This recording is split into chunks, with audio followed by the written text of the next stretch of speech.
Hey, this is Sebastian for the Metal Gods Meltdown, and today I am joined by.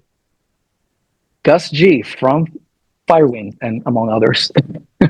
It's great to be chatting to you today. You've recently released Advent, which has had shed loads of reviews and hits on YouTube. How pleased are you with this? And are there plans to do a full album this year? um, yeah, I mean, like you said, there's been really good feedback on it. This is actually my first solo release in 4 years, and what's really cool and fun about it is that it's probably the first time I'm doing this completely on my own. I have no label right now, Mm-hmm. and I'm planning to keep it that way, at least for my solo project. I'm enjoying releasing and calling the shots myself. To be honest with you, the plan right now is to just release a bunch of singles. There is no plans for a full length release. Not in the in the super near future. Right now, my idea is to just keep releasing singles. Yes, quite a few bands are sort of going down that sort of way now, just releasing singles rather than a full blown album. Maybe that's the future, is to do single or just a small EP. I don't know. I don't think the idea is gonna go away or anything. It's still there. But I think once you release a bunch of songs, you drop like 10 new tracks. It kind of dies down pretty quickly. That's my feeling. It's not like that you can tour behind an album like for 2 years and keep promoting it like it used to be.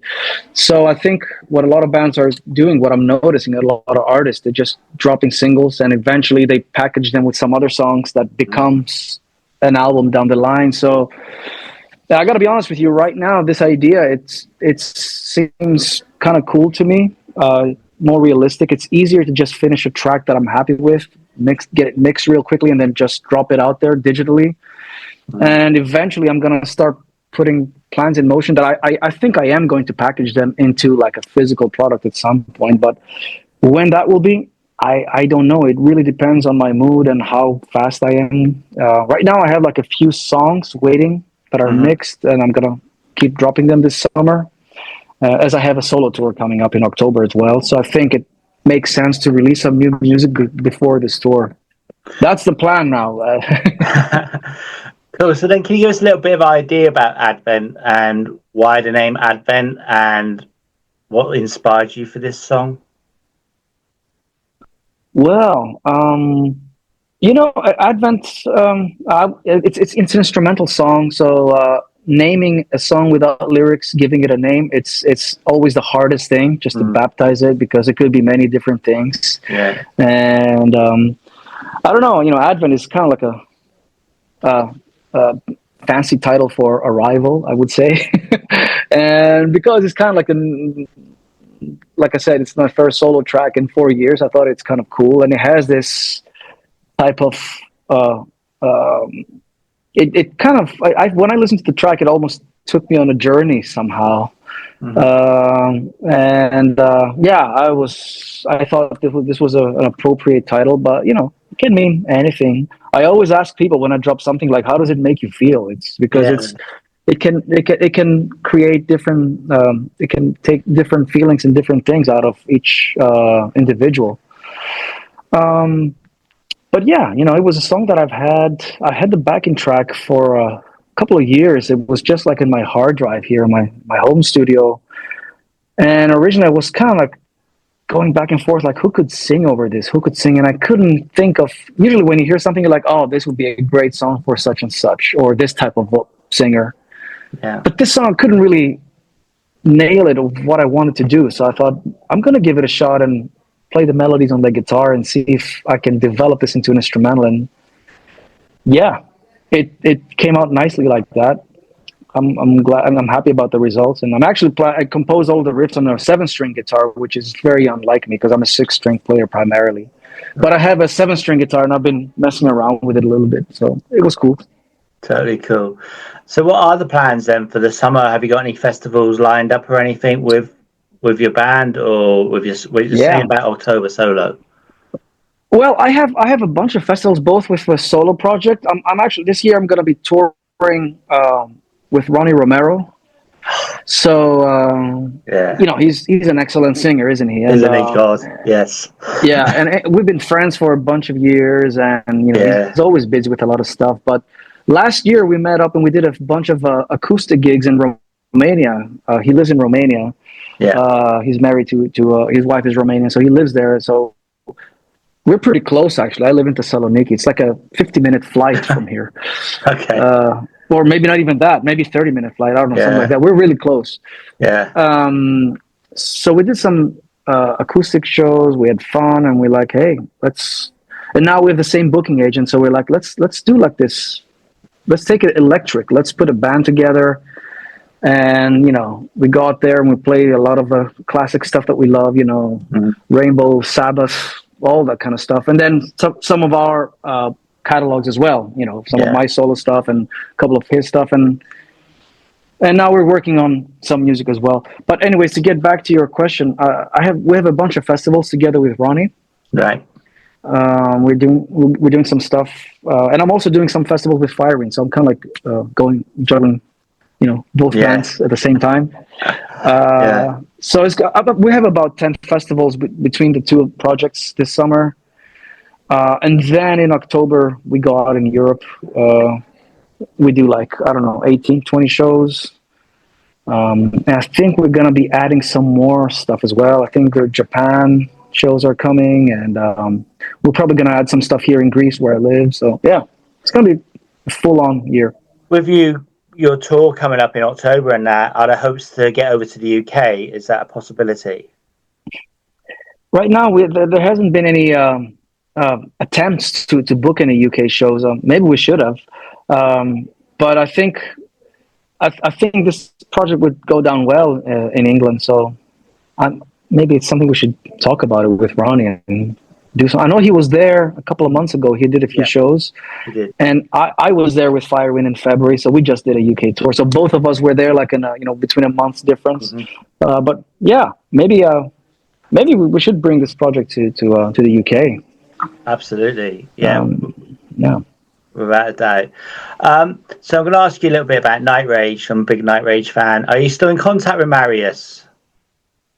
Not as much, to be honest. I spoke to him a couple of months ago. He had like a health issue, so I called him up to see if he's doing all right, and he's doing good now. But yeah, I haven't kept up with him as much, to be honest. Yeah. That's a shame. Because I was like, hopefully one day you might be able to do some tracks with them. That'd be cool in the future. Again. Yeah, it's highly unlikely that I would join another band. To be honest with you, I'm so busy with my own thing, and I've left that whole death metal, extreme metal thing behind me years and years ago. I think Marius is always putting out high quality albums over the years. Yeah, and he's one of the guys who's really old school and really sticking to his guns. He doesn't care about trends or what's happening. He just plays this specific style that he has, and he's absolutely brilliant at it. What's your feelings on this Black Sabbath Ozzy Osbourne show that's going to be happening in Birmingham in the summer? Have you got any feelings on that? Well, I mean, it's without a doubt the biggest heavy metal show, heavy metal festival ever put together, isn't it?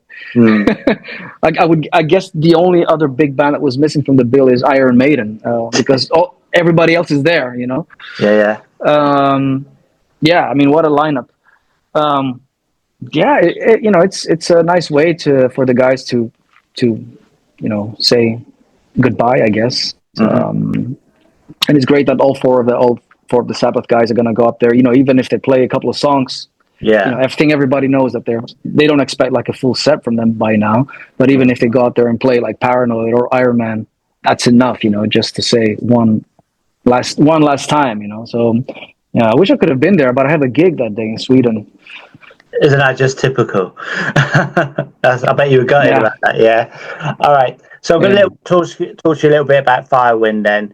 What would you say has been your biggest achievement with Firewind over the years? I would say just the fact that we have been around like more than 2 decades. I'm very proud of that because, it's it's just hard to navigate in the music industry these days, and it's always been, it's not that it was easier before, and just the fact that we're still around, we're still making records and still have the opportunity to tour the world and play for people. To me, that is an achievement, because I know it's not easy to keep it together. I see bands falling apart all the time, or maybe they're flavor of the month, and that like careers have up and downs, and then at some point, and the momentum is lost, and we've been through a lot of those moments as well, where we've had a lot of lineup changes, and we had to we were even on a hiatus for a while, for 3 or 4 years, and we came back. And, it was a lot of hard work for us to kind of bring the band back up to how things were. And anyhow, but I think for me, the biggest thing that I'm proud of is that we're still here, we're still standing, and we're still doing it. Still selling out lots of shows, and still touring, like you say. Amazing. Okay. Yeah. So you've been in the music industry a long time. Are you glad you started when you did back in the day? Because I'd say, especially like it's been 4 years since you released an album. In those 4 years, the world's music industry, if anything, has changed so significantly, and it's such a throwaway culture now. Are you glad you started when you did? For sure. Yeah. I mean, I started in my early 20s, so I was able to go through all the I was able to. When you're 20, basically, you don't care if you live in a van and if you eat a burger every 2 days, and sleep on floors, and you don't care about that stuff. So I'm glad I did all that in the early days when I was still young. I couldn't have pulled that out now in my 40s. But I've seen also changes. I've seen a lot of people coming and going, and the labels kind of like falling apart, and label presidents and executives coming and going and getting fired, and a lot of people came and went in the band as well. Mm-hmm. So of course, I'm glad that I started early on, and I'm happy where we are at today, and things can always be better, and that's what we're working towards. But we have a wonderful fan base around the world, so we're thankful for that. Absolutely. All right. And so, what advice would you give to an aspiring guitarist in today's world? Well, I would tell them to just be themselves, really. Play music because they love it. Because I think that's the right reason, because you love doing that, and don't think about the money at first, because a lot of people are worrying so much about money nowadays, which I understand, of course. But if you want something like that, maybe the music industry is not for you. If you want to have a career out of this, you have to invest a lot, and you have to have a lot of patience. It's a patience game for sure. Of course. Yeah, man. And, also the landscape is very different from when I was starting. Nowadays, maybe having a label is not really the way to go. No. Back in the day, we would send cassettes and CDs to label A&Rs, hoping to get signed. But now you don't need that. Now your phone is the stage. The world is watching through all the platforms. So the younger kids, of course, understand that, and and usually that's what I tell them. Like, use all the tools you have, all the social media. These are tools. You can use them for good, and you can use them for bad, like with anything.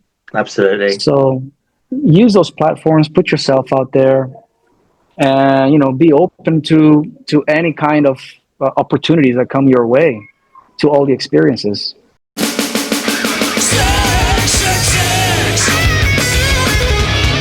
I would say one of them would be Beatles' Abbey Road. I was just listening to that again on the car on the way actually, when I was driving back from town. That's one of my all-time favorite albums, and I don't think I need to explain why, because the Beatles are, they are the best ever. Yeah, of course. Yeah. Yeah. Then I would go maybe to some heavier stuff like Sabbath. I would say anything of the first four albums from Sabbath, basically. Like my first one was Master of Reality, Cool. so that kind of connects with me. As a young me, Yeah. the first kind of cassette that I got my hands on, and I listened to that. But I love Paranoid, and I love the first album, the debut album as well, and Volume 4 and all that. But Master of Reality probably is the one for me. And the other one, damn, hard to say, man. I used to say back in the day, I mean, I'm a huge Scorpions fan, and I love their 70s era. I used to say Scorpions Taken by Force, but I love so many other albums too, like I could name any classic metal album for that matter, even something heavier, something like Megadeth, Rust in Peace, going even heavier stuff. So I don't know. There isn't just one top three, but you can pick anything. Like I could be any Scorpions or or you can just put Megadeth, Rust in Peace up there. I don't know. Love it. All right.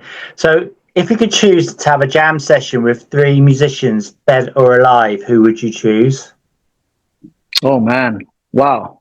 I would have loved to jam with. From dead people, I would say either Randy Rhoads, either Jimi Hendrix. Maybe number two. Yeah. I've actually dreamt sometimes that I've been jamming with Jimi Hendrix. And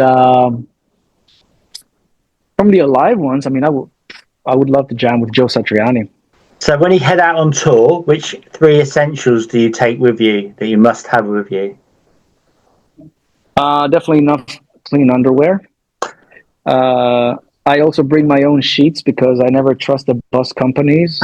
So I put my own bed sheets and the pillow covers. Yeah. And also the number three is, of course, my what do you call them? Like toothpaste, toothbrush, and all my Yeah. The bare essentials. Just the toiletries, all that stuff. Yeah. All right. Are there three countries you would love to tour that you've never toured? Where have I not been? I mean, I haven't been to a lot of countries, of course. Maybe Southeast Asia. We played in Thailand once, but I would like to go to Indonesia and places like that. We've never been there.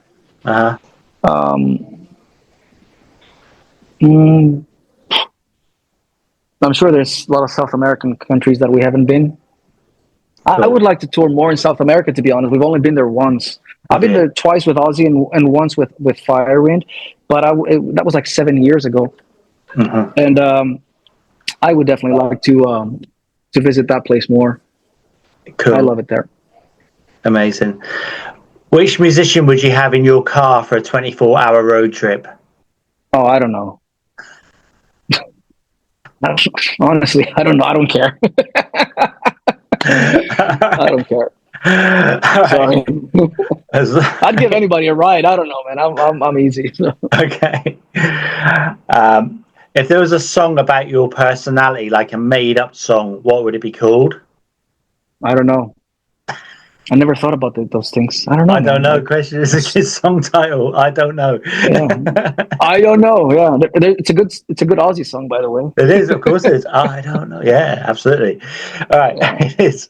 Do you prefer vinyl or digital?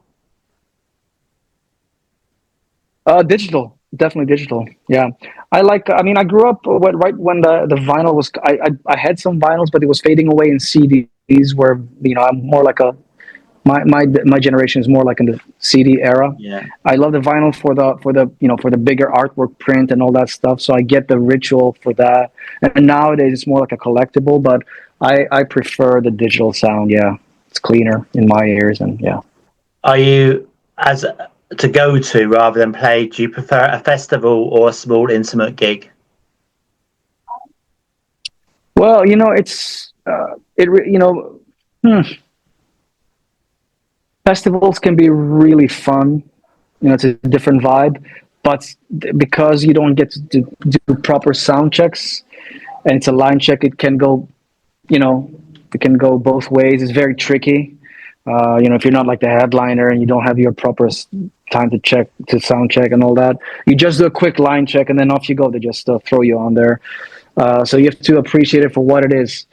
And it's more like festivals are a good thing to be part of to kind of promote yourself, to get in front of an audience that doesn't know you. So, you know, smaller, more intimate gigs, I probably prefer that, where I have more control of my show. Yeah. Cool. If you But I love playing festivals too. It's a different vibe. I don't know. It's, you kind of need both. I know. Okay. So you're not allowed to say guitar. If you were a musical instrument, what would you be other than a guitar? Come on. It has to be a guitar. Right. Fair enough. Maybe a piano. Maybe a piano. It's also a string instrument. So there we go. All right. And the final one on this: your torture's nearly over. Do you prefer Masaka or beer? Oh, Musaka, all the way. I'm not big on alcohol. I don't care about beer. Hey, this is Gus G, and you should watch Seb 666 because it'll rock your world.